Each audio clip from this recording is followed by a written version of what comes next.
Welcome to UO Today. I'm Barbara Altman, Director of the Oregon Humanities Center. Our guest today is David Korten, an economist, author, former Harvard professor, political activist, and prominent critic of corporate globalization. Korten worked for more than 35 years in business, academic, and international development institutions before turning away from the establishment to work with public interest citizens' action groups. Korten is co-founder of the Positive Futures Network, which publishes Yes magazine. He's founder and president of the People-Centered Development Forum, and he is co-chair of the New Economy Working Group. Korten is the author of many books, including When Corporations Rule the World from 2001, The Great Turning from Empire to Earth Community 2007, and Agenda for a New Economy from Phantom Wealth to Real Wealth 2009. Korten gave a talk titled Agenda for a New Economy on October 5th, 2011, as a guest of the Wayne Morse Center for Law and Politics. The Wayne Morse Center's theme for 2011 to 13 is From Wall Street to Main Street, Capitalism and the Common Good. David, thanks for taking the time to talk to us. Oh, it's a delight to be here. Well, it's going to be a real pleasure for me, I'm sure. And you're a busy man, so this 30 minutes means a lot. I wanted to launch right into some of the very pithy and catchy terms you use. You've got a whole vocabulary of loaded phrases, and the one I wanted to begin with was you speak about the need for humanity to move from empire to earth community. Can you define those for us to begin? Well, of course, it starts with a recognition that our modern societies are not working, that they're leading us toward social, environmental, political, and economic collapse. So that frame comes out of trying to understand what are the causes of that breakdown and where do we need to go. So, I've been working particularly on the corporation as a focal point, an institution that concentrates power without accountability. Now, at one point, I came to a larger step up, to a larger system frame, when I realized that the modern corporation is an extension of a pattern of 5,000 years of organizing society by dominator hierarchy. Essentially, it coincides the beginning, what historians think of as the beginning of civilization, and the beginning of history, and the beginning of empire, which in itself is a very interesting perspective. Now, my field is actually organization, how we organize human activities and the institutional frameworks that shape our behavior as a community and as a species.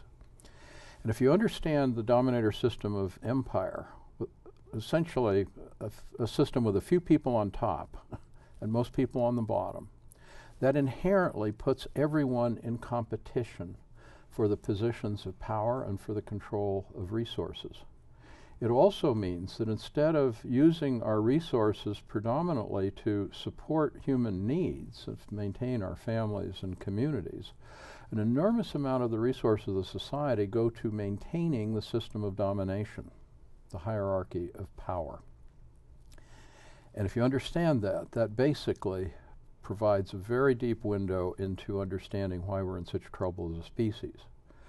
Now, we have to move from that dominator structure to a system of partnership and of cooperation that also recognizes our connection to Earth and to Earth's biosphere.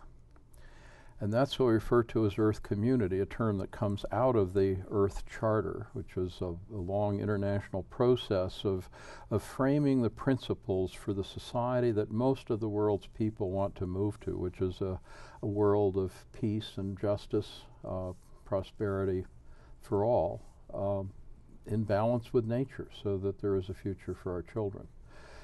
So that's what I mean by empire. By Earth Community. Within that frame, of course, it's helpful in understanding that the United States has essentially organized and functioned as an empire since our founding. And part of our challenge is to move beyond empire. But it's a fundamental redefinition of who we are as a species. What does it mean to be human, and what is our relationship to one another and to Earth? You're taking a longitudinal view, obviously, and as you say, your focus is primarily one of looking at organization and the larger structures. Your own trajectory over the last many years has really given you this opportunity to do what you called moving upstream, right? Mm-hmm. And moving from instances where you were working within the academic sphere and then the governmental sphere and the NGO to something that has now given you a bit of a longer perspective. Can you talk about that process just a little bit, the turning points that you've identified as crucial? Well, it's a longer story than we probably have time for here, but I mean, the instructive part of it is how if we're truly engaged with the world, you know, my life journey has been a journey of learning. I come from a small town. I assumed my future was going to be to go back to the small town, manage the family business. In college, I learned about, you know, my age was when we're very concerned about communist revolutions threatening the American way of life. I took a course in which I learned those revolutions are born of the frustrations of poverty. So I thought, well, maybe I'll spend my life going out and ending poverty by bringing the secrets of U.S. business success to the rest of the world. So I spent 30 years in international development. Working in Ethiopia, Nicaragua, Philippines, Indonesia, and then all within those regions, and came to realize over time that in fact, instead of relieving poverty, a few people were getting very rich, but a lot of people were being pushed more and more to the margins of desperation. The social fabric was disintegrating. We were destroying the environment.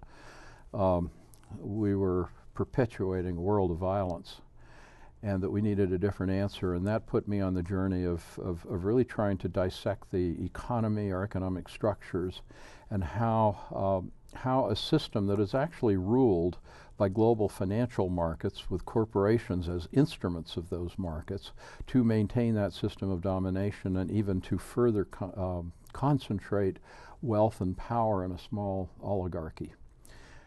That then leads into all the work that I talk about now of what do we need to do to unwind that system, to grow a new economy that is based on businesses that are rooted in their communities, that recognize the primary purpose of business is to serve the community, and that those businesses need to be owned by real people who have a living relationship to the enterprise and who naturally care about the health of their families, their communities, and the natural environment that sustains them. How do we do that? There's another question you can't answer in what's left of 30 minutes. But what are we actually going to need to do to push our cultural, financial institutions from a plutocracy towards something that's closer to a democracy that privileges the biosphere and the good of the whole rather than the few? Well, it's interesting. In some ways, the answer is very simple. We have to start out by waking up to the fact that we've been living an illusion, our whole frame about our human nature as being inherently competitive, the idea that the economy is about making money, and the idea that the purpose of a business enterprise is to maximize profit, which if you dissect it means, I mean, the way the system is structured, it means actually increasing the financial assets of the already rich to increase their power relative to the rest of society. We need to recognize that the environment is not there as a commodity to be expropriated and exploited to make money, which if you think about it is an act of collective suicidal insanity, because in effect what we're doing is destroying the real wealth of the planet and community to turn it into money, which most of which is nothing more than numbers on a computer hard drive. So part of the change starts with the waking up to that reality, to a new story, that we suddenly are able to see our lives, our society, our economy in a true light. And then it becomes very obvious the answers of what we need to do to rethink our own how we live, but also to rebuild our local economies based on businesses that are really creating community wealth and that are owned by and accountable to local people. As opposed to what you call phantom wealth, right? And I'm assuming that one of the components of the definition of phantom wealth is what you just said about numbers on a computer screen, but no basis in reality? Exactly. That is one of the foundational keys. I mean, in terms of my own understanding, you know, I went to business school. We work with the language of capital, assets, resources, wealth. Now, using that language, you have no idea whether the person is talking about real wealth, land, labor, knowledge, technology, a factory, love, peace, I mean the real deepest forms of real wealth, or whether they're just talking about about money. And we're not supposed to notice that money is totally different. It has no existence outside the human mind. And as we've said, it's nothing, most of it is nothing more than a number on a computer hard drive. Now, of course, some people are laid to, well, we need the gold standard, so we base it on something real. That's not the issue. The issue is understanding that is a number that is very useful at facilitating exchange if we understand it and recognize that it is a means, a tool. It is not the purpose of the economy to make money. Money is properly used, a useful tool for facilitating the creation of real community wealth, creating real, prosperous, healthy communities. And prosperous, again, is a loaded term, isn't it? It's not simply a dollar figure or the amount in a bank account. It's something that promotes well-being. Yeah, and it's, you know, there's a lot of talk now about happiness and happiness indicators, and that feels real squishy. And yet there's a lot to it, because it's partly what is it in life that makes us truly feel happy, delighted, excited, joyful.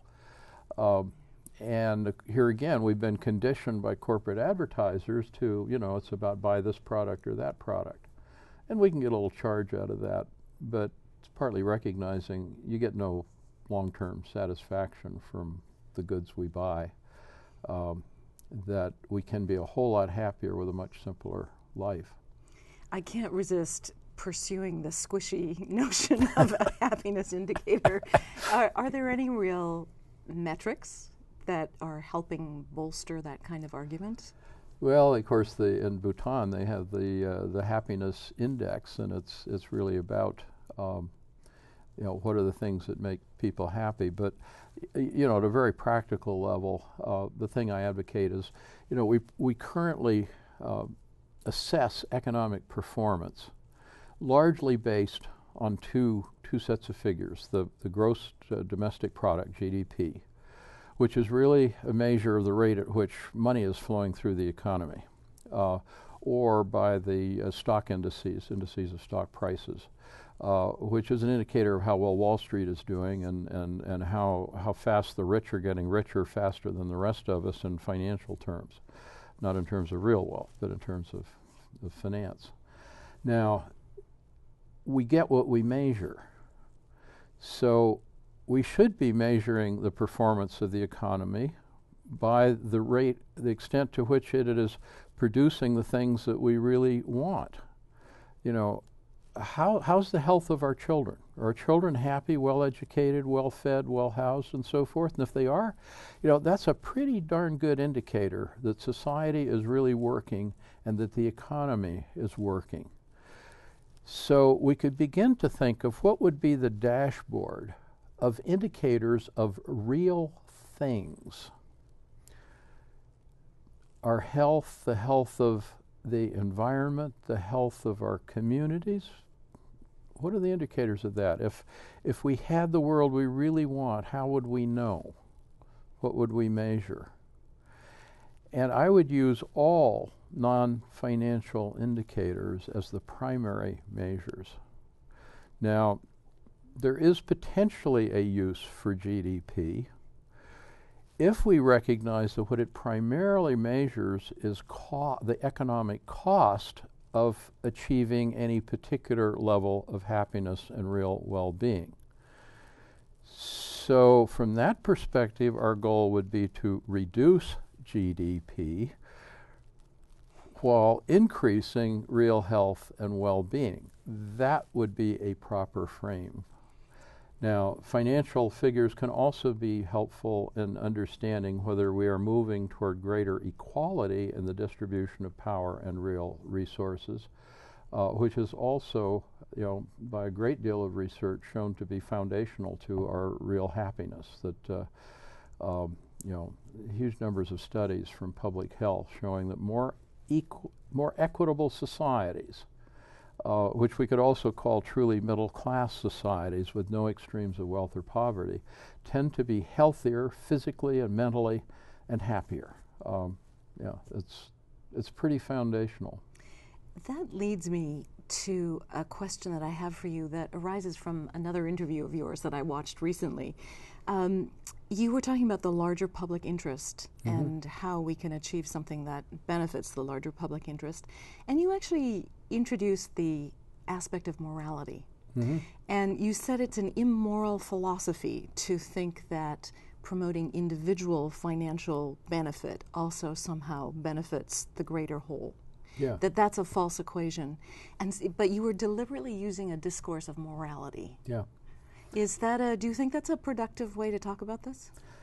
It's really interesting that, the world's great religious traditions and the great religious teachers, said that our key to our well-being and happiness is cooperation, sharing, love. Now, if you look at the Wall Street culture, the culture to which we have been indoctrinated by a false economic ideology, we're literally being told to believe that greed is good and that my moral obligation is to pursue my own financial gain without regard to any other consequence, and that will maximize the well-being of society. It really comes down to teaching that greed is a virtue and sharing is a sin, which is an exact reversal of what our great religious traditions teach. And it turns out we have engaged in an experiment to test the thesis that individual greed will maximize the well-being of the society, and we now have the results. And it turns out the religious teachers of long ago were right. Imagine that. Imagine that. And you can point Duh. Really, you can point to any one of the major religious traditions and you come up with the same results, right? Yeah. I want to move the conversation to the fatigue factor that sets in the people who are really at the forefront of crusading for sustainability. There's a lot of people doing really good work, really hard work. Yeah. But I think in some ways there's almost a balkanization of the sustainability movement, or perhaps it feels that way, that there's sort of a feudal age of sustainability where people are working in their own little corners, and we haven't necessarily managed to rally them all to come together. Right. How do you see us getting to that point where we can harness all of that great good energy and good work and actually make inroads larger than just a little bit over here and a little bit over there? Well, there's a lot of dimensions to the answer. Now, one of my major activities is my role as board chair of Yes Magazine.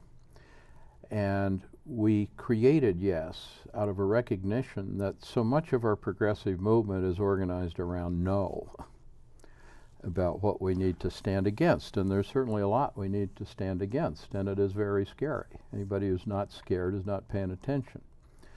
But simply, a strategy simply of resistance ultimately is not only a losing strategy, it's also very depressing. Winning requires a proactive vision. It requires communicating to the rest of the world the possibility of creating a world that is really, if you understand it, the world that every healthy human being on this planet really wants. And it is within our means at this particular time in the human experience, because of our communications capacities, to short-circuit the structures of empire and create that world. That is a source of hope and joy. Now, the other trap that we get into in the progressive movement is that we each identify a critical issue that we're going to focus our resistance effort on. So we come up with a catalog of causes. We have no underlying framing story that produces a sense of coherence that helps us see that ultimately all our different causes are deeply interconnected.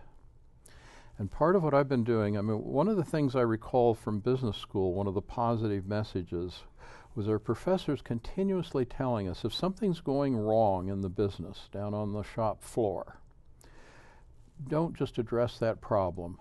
Look upstream. Look at the big picture. Find the system cause of that failure and fix the system. Now, I was supposed to only look at that from the perspective of the firm, internal to the firm, but my international experience sort of pushed me out to apply that frame to look at the world, to look at the system from the perspective of the human relationship to the planet, and why is that system failing.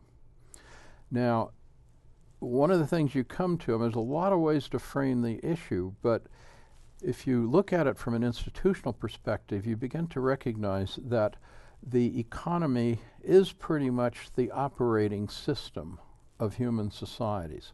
It is a set of institutions through which we truly define our values, how we will use our resources, and how we will live. Now, the really interesting piece of that is that within the economy, the operating system is the money system. Because in a modern society in which virtually every aspect of our lives depends on access to money, that gives enormous power to the people who are in a position to create and decide how money is allocated. And one of the things we never ask is, what is money really, and where does it come from, and how is it decided who gets it? And that leads us to the real operating system of the planet, and of the human part of the planet, and a recognition that money is ultimately a system of power.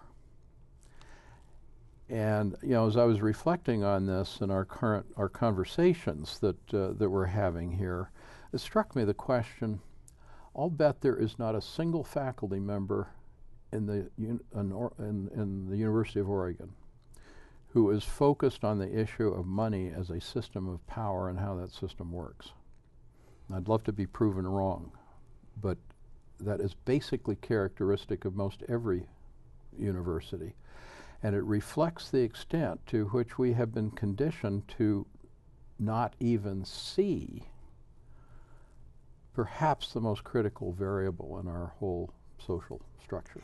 Well, I hope my colleagues from Poli-Sci, the business school, and everywhere else on campus will come attend your talk and prove you wrong on that one. But I'd love to be proven wrong on that one. We're beginning to run out of time.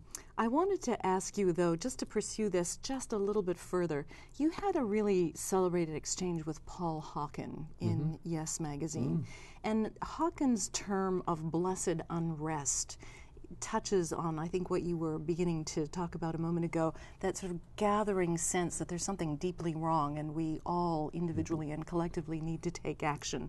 But again, for me, the question is, how do we move from that sense of blessed unrest to transformation, to what you're calling the great turning? What's the implementation piece here? Okay, well, Paul and I totally agree on our analysis of the dysfunctions of corporate power, the financial system. What he's documenting in that book, Global Uprising, is the awakening that's happening among people all around the world, a recognition that the system is not working, that our future depends on taking responsibility into our own hands, rebuilding our own lives and our own communities. And that is a starting point, and that is the major source of hope in the world.